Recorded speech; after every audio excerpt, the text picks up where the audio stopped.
Well, I'm moving some more dirt around my property here. I got the bucket on my machine yesterday before it got too dark. I scooped up this pile of millings, put it in the dump truck, and I used it to move it over here in the corner. I know it's only about 100 yards, but to travel that far with my machine, scoop by scoop, would take much longer than just filling up the truck and then dumping it. And now I got all this dirt here. This old off-center Mack could run on my homemade diesel fuel, but I'm just borrowing the truck. It's not actually mine. To think, this old Mack was the very first truck I ever learned how to drive. I just put a gallon of oil in it, put some starting fluid in it, make sure it's in neutral, give it about quarter throttle, and here we go.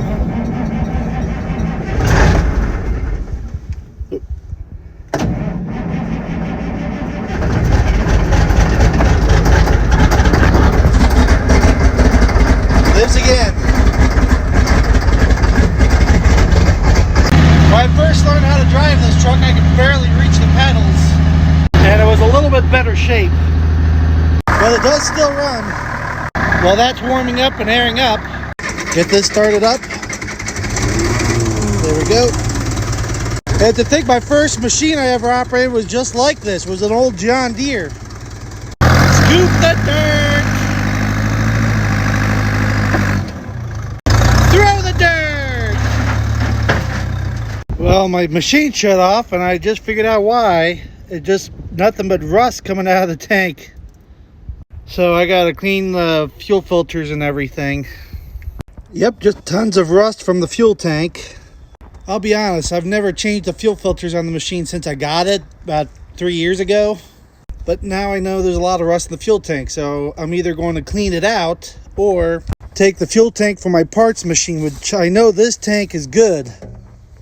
This machine I ran for years until the differential went bad.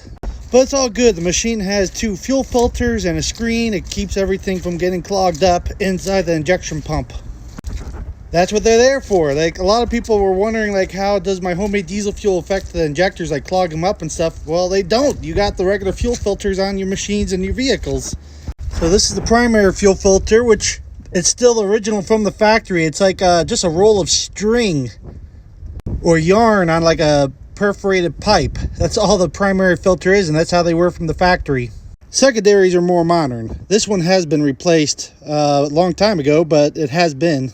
Then right here there's also another screen inside this, which I'll probably pop out and clean as well, since I got it all apart. I tried to drain the settlement bowl on the fuel tank. It's clogged up, so I gotta take that valve off the bottom and flush that out too. Surprising for a 1967.